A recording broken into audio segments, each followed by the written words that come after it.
le dépôt de la proposition de résolution qui vise à condamner le soutien du Rwanda auprès du groupe du mouvement du M23. Comme vous le savez, l'Est de la RDC est traversé par des conflits depuis 20 ans, dans lesquels le groupe M23 tient un rôle central depuis plus d'une dizaine d'années. Et aujourd'hui, c'est l'acteur principal des violences et des exactions observées dans la région. Nous proposons aujourd'hui une résolution qui vise à condamner le soutien de la République du Rwanda au groupe rebelle du M23. Cette résolution présente une forte portée symbolique dans un contexte qui n'autorise aucune désinvolture, tant dans l'analyse des faits que dans la réaction diplomatique en l'occurrence. À travers de cette résolution, nous souhaitons condamner sans réserve l'instrumentalisation par le Rwanda de ce groupe armé qui se livre dans la région de l'Est de la RDC à des comportements inhumains, des exactions inqualifiables, dans ce qui était à l'origine d'un conflit basé sur des manipulations de clivage ethnique, mais qui s'inscrit de plus en plus dans une démarche de prédation des ressources, notamment minières, au bénéfice de pays étrangers à la République démocratique de la RDC. En premier lieu, je souhaite souligner que les faits que nous dénonçons aujourd'hui sont établis par plusieurs ONG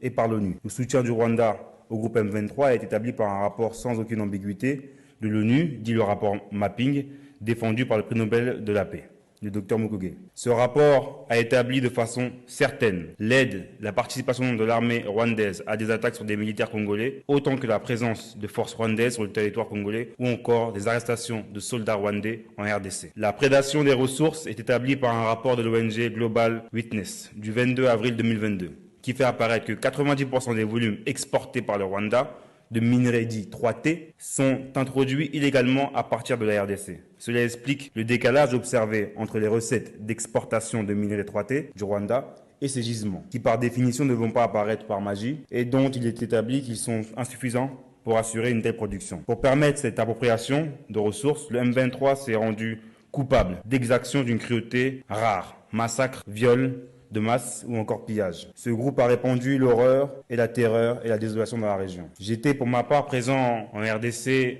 au mois de janvier et au mois de mars dernier. Mon premier temps en RDC a été mon passage en tant que président du groupe d'amitié entre la France et le Congo. Et ensuite, lors de mon passage avec la délégation présidentielle du président Emmanuel Macron. À chacune de mes interventions, de mes passages en RDC, j'ai été interpellé par la population congolaise sur place. J'ai été interpellé par les acteurs politiques, sénateurs, députés, qui demandaient une réaction de la France, une parole forte, parce que la RDC est le plus grand pays francophone au monde. Et nous ne pouvons pas rester témoins de tous ces millions de personnes qui sont massacrées à l'est du Congo et déplacées. La France doit agir, la France doit réagir. Il y a eu donc le mois de mars avec la conférence économique, la conférence de presse entre les deux présidents des deux pays et toutes les suites qui ont suivi. Et malgré tout, des personnes continuent à souffrir à l'est du Congo. Vous savez aussi la place de la diaspora congolaise en France qui nous sollicite aussi, parce que la population congolaise est partout dans le monde, énormément en France, il y a beaucoup de manifestations. Et nous, en tant que parlementaires, nous avons cette volonté,